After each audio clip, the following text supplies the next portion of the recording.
KPT dan UTM bangunkan fakulti AI pertama. Kabinet bincang tawaran Sukan Commonwealth 2026 minggu depan.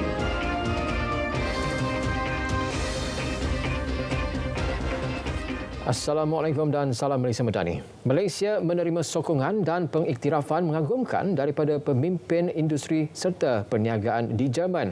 Ini dengan pelaburan berpotensi bernilai 45.4 bilion ringgit. Perdana Menteri Datuk Seri Anwar Ibrahim berkata sokongan dan pengiktirafan itu turut diterima daripada kalangan pemimpin politik.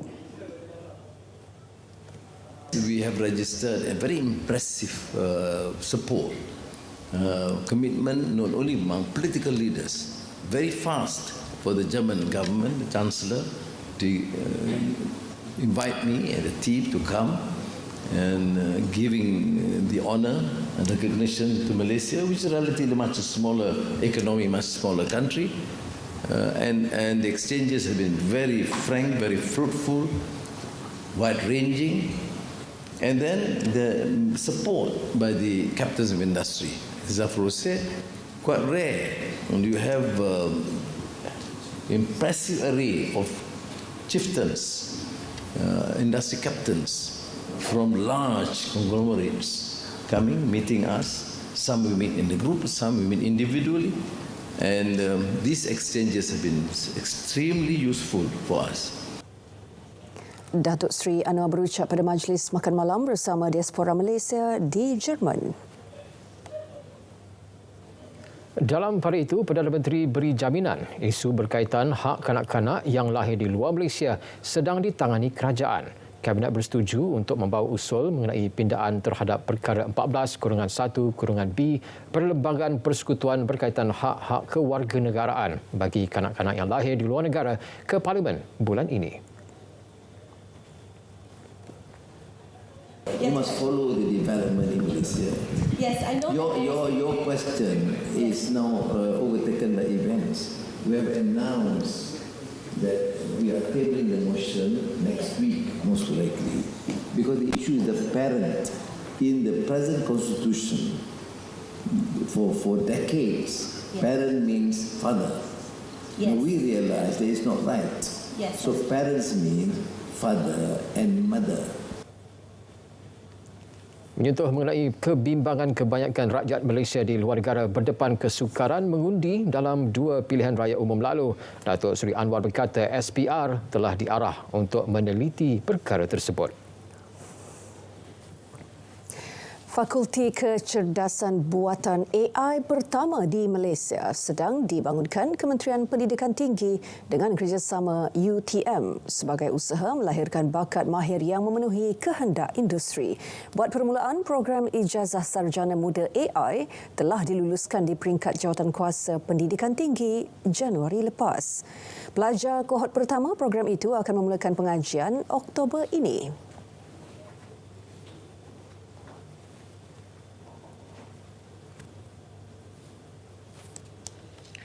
Pembangunan dan kurikulum AI tersebut telah dikenalpasti menepati keperluan industri, melibatkan pakar-pakar bidang AI serta seiring dengan Pelan Hala Tuju Kecerdasan Buatan Negara 2021-2025 yang dirangka oleh Kementerian Sains, Teknologi dan Inovasi.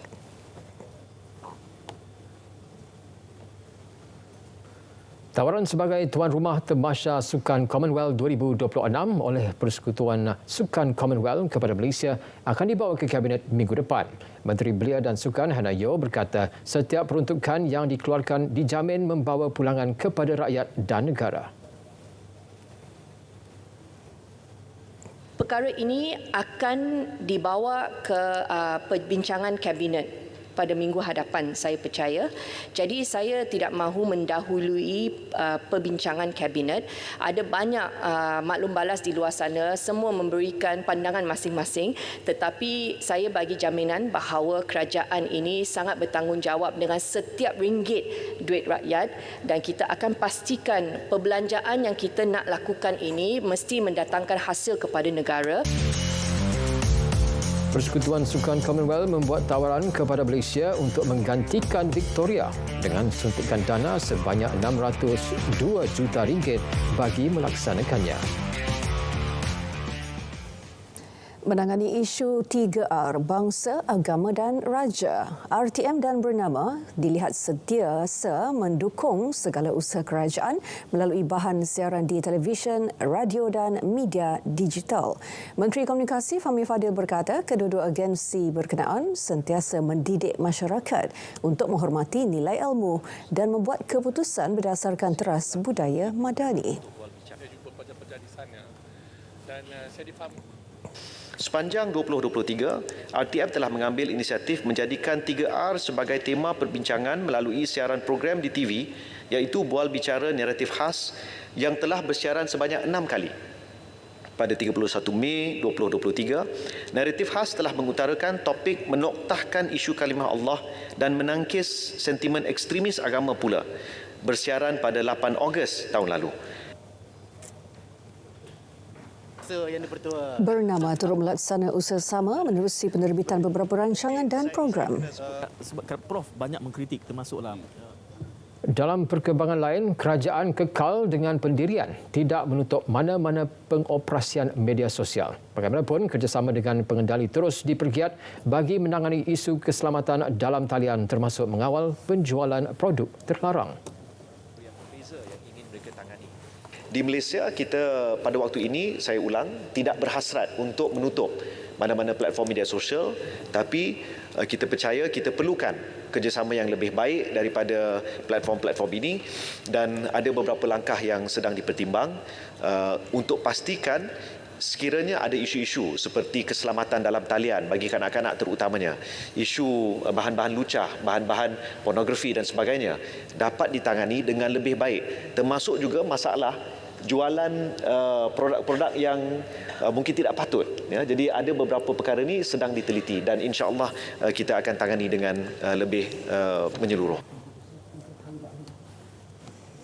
Rang Undang-Undang Perkhidmatan Parlimen telah siap dan hanya menunggu masa untuk dibentangkan di Parlimen.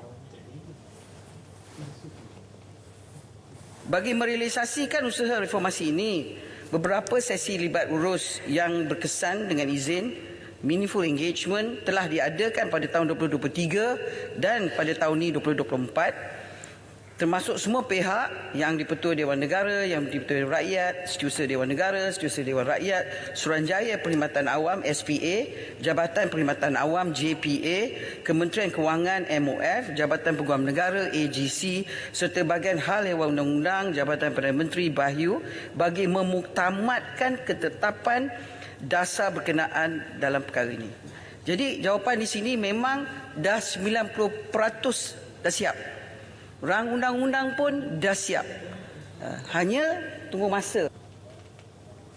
Langkah reformasi itu selaras matlamat memartabatkan doktrin pengasingan kuasa antara badan perundangan dan eksekutif, sekaligus memperkasa semangat perlembagaan. 81% rakyat Malaysia berpuas hati dengan inisiatif Payung Rahmah. Data itu diperoleh hasil kajian impak program berkenaan yang dilaksana hujung tahun lepas. 87% rakyat Malaysia juga berharap agar program Payung Rahmah dikekalkan. Juga antara dapatan ialah 73% daripada responden bersetuju bahawa inisiatif Payung Rahmah dapat mengurangkan kos sara hidup. Sehubungan dengan itu, KPDN terus komited untuk meneruskan dan memperluaskan program Payung Rahmah pada tahun 2024 sebagai salah satu strategi menangani kos sara hidup rakyat. Mulai 1 Mac 2024, program Payung Rahmah telah dijenamakan semula kepada program Payung Rahmah Madani. Bermula 1 Mac lalu, Payung Rahmah dijenama semula kepada Payung Rahmah Madani, melibatkan beberapa inisiatif baharu. Ini pula langkah berterusan mengurangkan kebergantungan bawang import. Penanaman bawang pada skala lebih besar akan diteruskan, lebih insentif melibatkan petani di seluruh negara. 2 fasa difokuskan Mardi, fasa rintis dan fasa pengembangan bagi kawasan penanaman sedia ada sebelum diperluas kepada lokasi serta usahawan baharu. Dan apa yang kita lakukan adalah kita membekalkan benih-benih bawang kepada yang berminat, tetapi untuk tahun 2024 dan tahun 2025 ni kita buat secara berperingkat-peringkat lah, kerana untuk menghasilkan benih bawang tu kita memerlukan masa 3 bulan baru kita dapat benih bawang yang baru untuk diedarkan pada petani. Jadi kita akan mulakan step by step ataupun fasa by fasa untuk kita memperluaskan tanaman bawang di Malaysia ini. Kementerian Pertanian dan Keterjaminan Makanan menyasarkan kawasan hampir 1,500 hektar penanaman bagi membantu pengurangan import bawang menjelang 2030.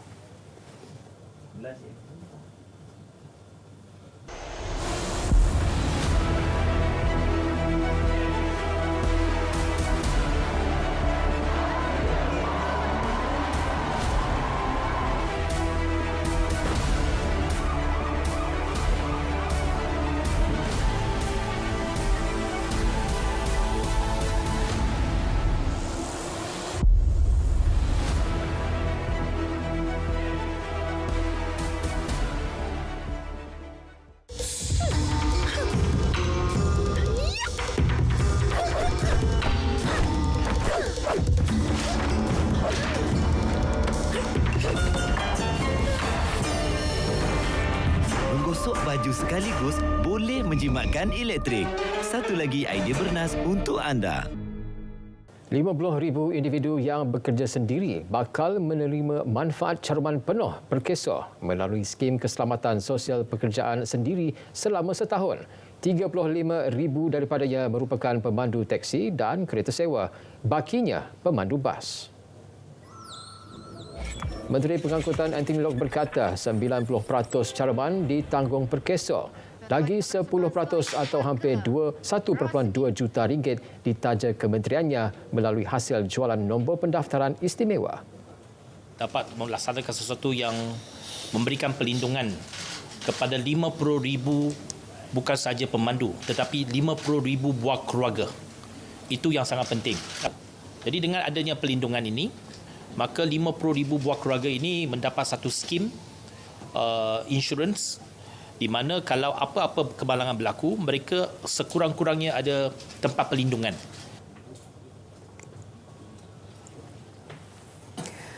Segera selesaikan tunggakan gaji pekerja. Notis berhubung perkara terbabit telah dikeluarkan Jabatan Tenaga Kerja Semenanjung Malaysia kepada Kedah Agro Holdings Berhad Januari lalu. Jelas Menteri Sumber Manusia Steven Sim, pihaknya tidak akan berkompromi dengan isu yang nyata melanggar Seksyen 19 Akta Kerja 1955.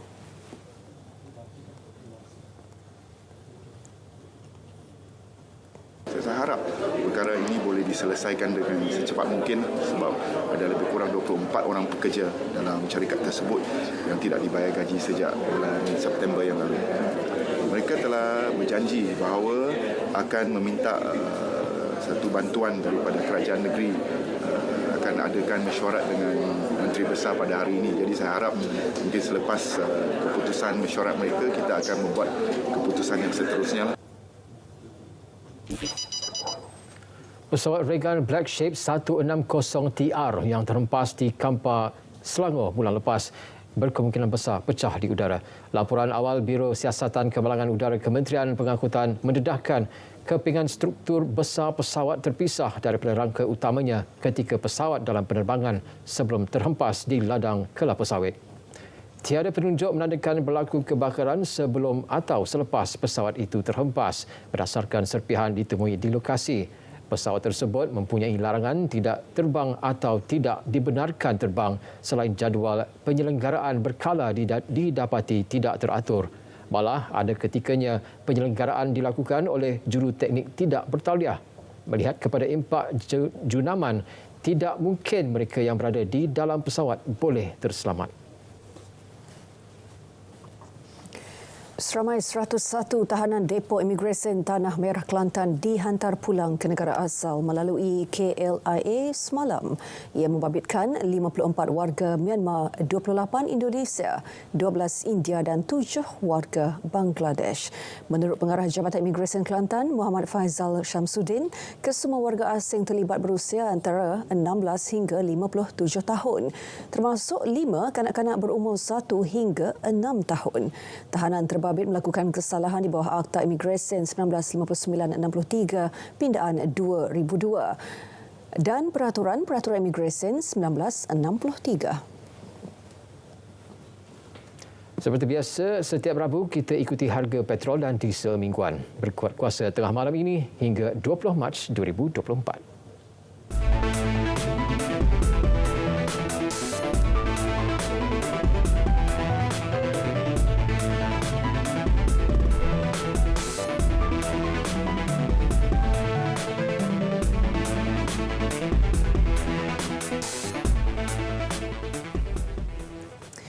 Rakuten Trade mengunjurkan indeks penanda aras Bursa Malaysia FBM KLCI mencecah paras 1,660 mata menjelang akhir tahun ini. Ketua penyelidikannya, Kenny Shenpin berkata, ia berdasarkan nisbah harga kepada pendapatan sebanyak 15.5 kali pada pertumbuhan pendapatan 16%. Sentimen di Bursa Malaysia dilihat bertambah baik meskipun berdepan ketidaktentuan global yang berterusan.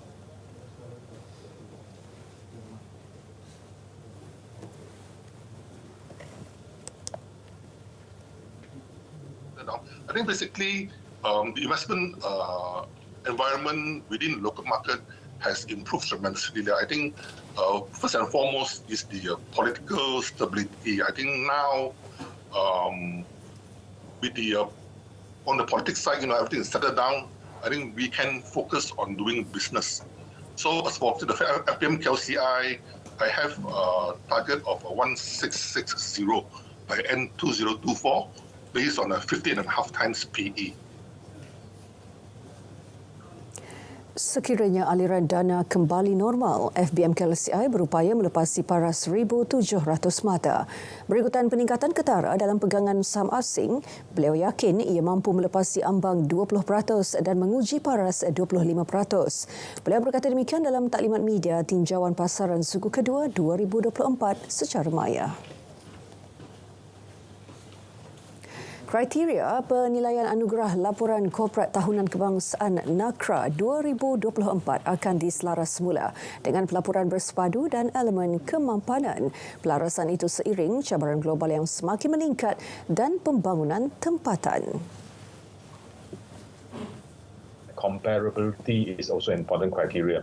Comparing against historical trend, even to the extent comparing against industry benchmarking, that would be something that are useful in telling a very meaningful story to enhance the quality of your corporate reporting.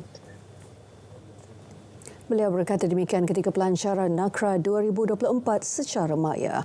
NACRA dianjurkan bersama oleh Bursa Malaysia Berhad, Institut Akauntan Malaysia dan Institut Akauntan Awam Bertauliah Malaysia. Ia terbuka kepada semua syarikat yang diperbadankan atau berdaftar di Malaysia serta sektor awam dan organisasi lain yang ditubuhkan di Malaysia. Tarikh tutup pendaftaran dan penghantaran penyertaan pada 31 Mei 2024. Program Sentuhan Kasih Ramadan KPKT menyantuni warga berita RTM di Angkasa Puri Kota Media. Sebanyak 300 pek makanan dihulurkan kepada kaki tangan berita TV dan radio. Menurut Timbalan Menteri KPKT, Dato' Aiman Atirah Sabu, program itu sebagai menghargai komitmen petugas media ketika Ramadan. InsyaAllah. Dan mudah-mudahan dengan penglibatan kita di peringkat KPKT ini akan mewujudkan engagement kita dengan rakan-rakan media dan boleh terus saling bertukar-tukar maklumat dan saling update mengemaskini antara satu sama lain insyaAllah.